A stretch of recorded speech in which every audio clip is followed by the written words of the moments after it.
Reactive training systems. Everything there is to know about how I respond to things and how I do things. I want to learn the process, and like I want to learn how to get myself stronger in more ways. And I don't think that's necessarily pressure. It's just something I want to do now that I'm in juniors. I feel like that's something I need to do because I'm getting older and PRs aren't just going to stack themselves up anymore necessarily. You just turned 18. You're going to be in a different developmental phase as you get older. Do you already have in mind like what you're going to do after high school? Like, do you want to study or work? And did you already think of like how your routine and recovery needs are going to require balance with that sort of education, work, or other hobbies? I have a whole plan put out. So Nice. I'm in a gap year right now. I've been trying to do some physical therapy shadowing along with just making some money. My plan after this, after I get some physical therapy shadowing and some volunteer hours and things like that, is to go to community college, do my undergrad, and then eventually, hopefully, it's a feeder program. It goes from my community college into Rowan, which is really nice. So I get to finish that and then hopefully attend a physical therapy program, get a doctorate for that. The ideal college to go to, I think, or uni to go to would be Arcadia. Not super close, but close enough that I could still commute from my parents' house, which is super nice for me because, I mean, for them, as long as I'm actually like taking steps to forward myself in life, and like I'm not just sitting on my butt doing nothing, as long as I'm actually like doing this stuff with physical therapy and doing stuff for school and doing well in school, they're happy to support me any way they can, which is super nice and it's super comforting to know that because not everyone has that. I would like to keep my stay here, because it's food, shelter, and a bunch of other stuff that is taken care of. And it's also cheaper than living on campus.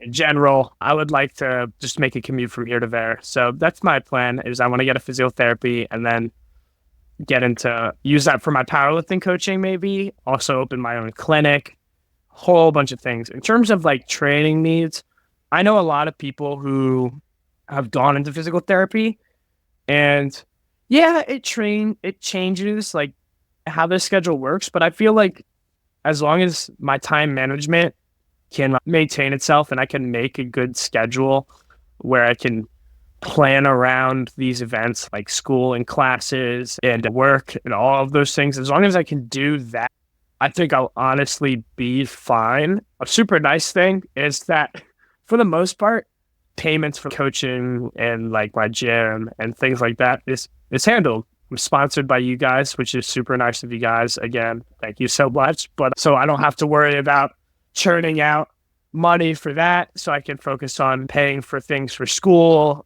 and stuff like that. And it's super helpful in terms of me being able to maintain my work ethic and maintain the energy and discipline I put into powerlifting once I enter into college. So yeah, I'm pretty excited. Adam, where do you see the needs when it comes to junior lifters that are quite competitive to support both their education or work and the competitions?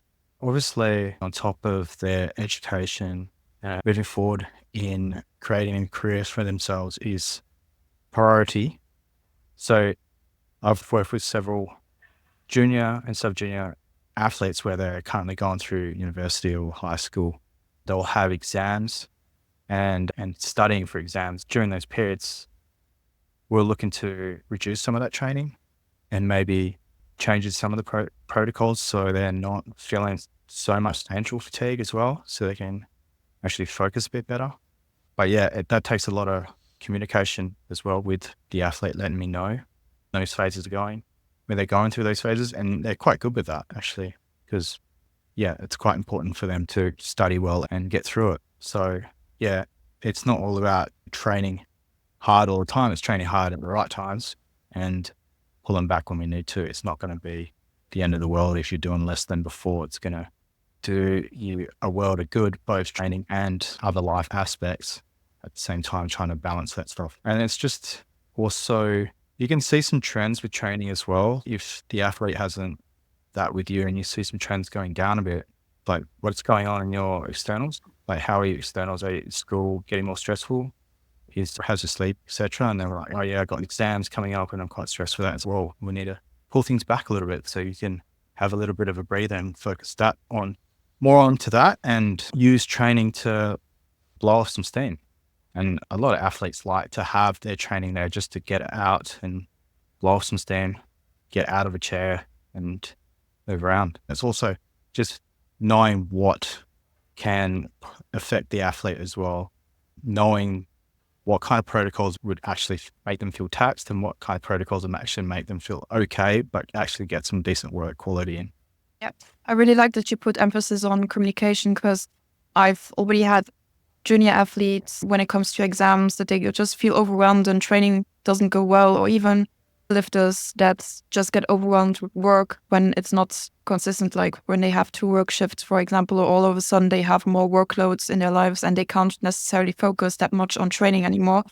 And when they don't have the time, or just for whatever reason don't feel like communicating about this, then that's where we as coaches also get limited, and we like tend to feel extremely frustrated because we can see that the lifters are just pulling away and having less joy in training, and this is definitely not the goal. So communication and in general setting realistic expectations is, I think, what just keeps you going when it comes to that. Because when you know that training might suck for a while, or that you have to lower your expectations, have to down-regulate training sometimes, and that's okay, and your coach is already expecting this, so it's part of the plan, it can definitely help you to just get through that phase and adapt. Yeah, and I find that like with some athletes as well, when they're going through those phases, even open lifters, they've got their life stuff going on as well, like work and family, can have that conversation with them. How's your externals? How's your sleep? How's your nutrition? How's your hydration? How's this? Give them the full picture of how everything is going. And they go, okay, sleep is not that great, or hydration, nutrition is not that great. Okay, what low-hanging fruit can we reach for to help you improve? You don't need to work on every single one, but work on one bit at a time and see if you can build some habits on that and then create other habits on top of that. See how that'll improve training. And I've actually had a conversation with an athlete late last week about this. Training wasn't going so well. His nutrition wasn't going so well and hydration. And I'm like, okay, let's see what we can do, what we can control and what would be easy for us to control. And maybe we'd do 1 or 2 things and see how you improve. And then I got a message today. Training is feeling so much better since I've hitting my nutrition and drinking more water and getting a little bit more sleep. I'm like, awesome, good job. You worked hard at that.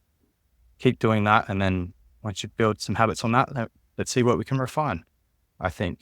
But when you're trying to have these interventions, you don't want to try and fix everything at once. You want to think, like, what's easy for them to do, what's manageable. Otherwise, also look at the training. Okay, is there anything, if you can't control any of that, maybe we need to change some of the training a little bit, pull things back a little bit as well. Yeah, athletes in general are really reluctant to pull that lever. They don't like it when we scale training back. They don't like being in situations where we have all been in situations where the smart move is to cut a training session early. And athletes don't like doing that. And I get that, but it's important. Like that's the best available option oftentimes. And we have to remember that the training works for us, not the other way around. Most athletes that are competitive lifters don't really have a problem, like a laziness problem. So it tends to go the other way more often than that. I think part of the reason for that mentality is because a lot of people feel like they're used to a lot of other sports and a lot of other mentalities where it's like more training is better, always.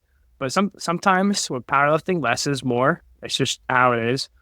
Like, I mean, if more was always more, we would do an SVD day every single day of the week, all the time, max intensity, whatever. But it's just not the case. Sometimes it's, like you guys were saying, it's better to pull back, because if you just do too much while you're under all these other stressors and while you're more susceptible to fatigue, what is that really going to do to you? It's not going to do anything helpful. It's just gonna hurt you.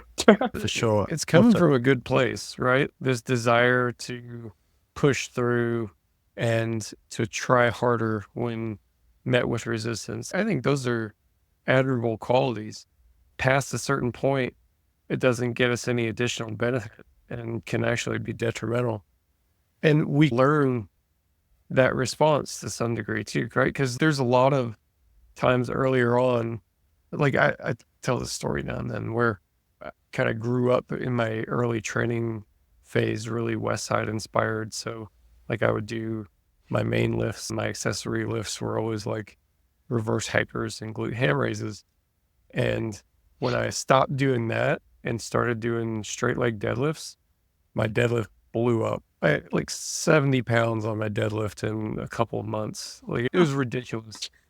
And that's a really reinforcing pattern. You go, wait, I stopped doing the easier stuff and started doing harder stuff and got way better. So then the next time that you run into adversity, you go, maybe I should try even harder. Maybe could also not be the right answer this time out. Yeah, it depends. The famous, yeah. At the end of the day, it's about training hard and being able to recover from that training, and not actually keep training hard and keep pushing that and not recovering. That's where the adaptations happen as well.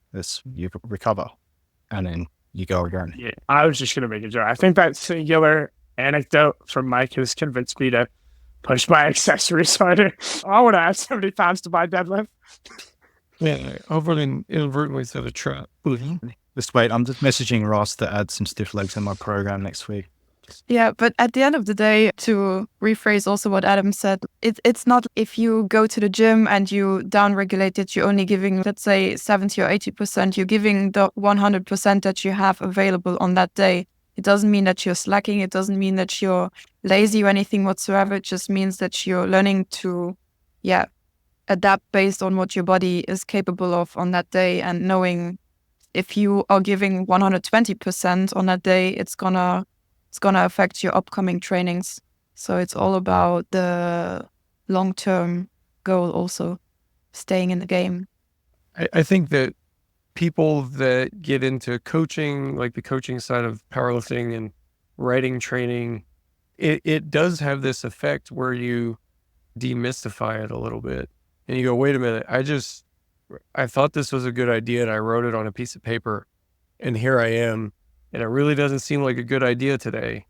So you've demystified it a little bit and you've made it easier to say, okay, yeah, I'm gonna roll with the punches. Yeah, I'm gonna flex the plan and change things based on the real life situation versus this really ironclad, even bullheaded commitment to a plan that ought not be committed to that level, right? 100%, yeah. Like, I think the way Gabby phrased that was really smart. It's not giving like less than you have. It's giving 100% of what you have on the day. I think that was really smart to say it that way. That's what you got to do. You got to give what you can give for the day, and that'll get you the results or the best results you can get. You know what I mean? Maybe not necessarily the results you were looking forward to, but given the circumstances, that's what it's about, is getting the best you can get from the position you're in. Hey, let me tell you something that I know about you. Your lifting is important to you. It's probably one of your biggest priorities. And for people like us, nothing compares to the feeling that you get when you set a new PR. That feeling of being the best that you've ever been, of doing something that you've never done before. This is what we're all after, and it's also what RTS specializes in. Getting you the absolute best program possible so that you can hit new PRs and reach your goals. We call it radically individualized training, and we're really good at it. Whether we need to account for busy schedules or equipment limitations, or precisely turn the dials and get the details of the program just right, we have the tools and the experience to guide your lifting to the next level. To us, coaching is all about leadership, relationship, and creative problem solving.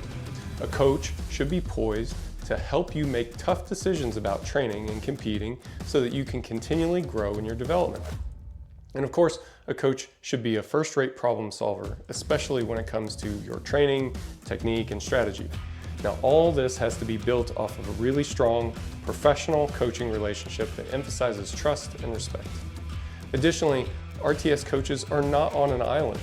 We have a strong network of professionals to reach out to, so if you find yourself in need of some specific expertise, say in the realm of nutrition or injury management or sports psychology, there's a deep expertise available there too. For more information, go to store.reactivetrainingsystems.com and click on coaching. That's store.reactivetrainingsystems.com, then click on coaching. Hope to see you on the team soon.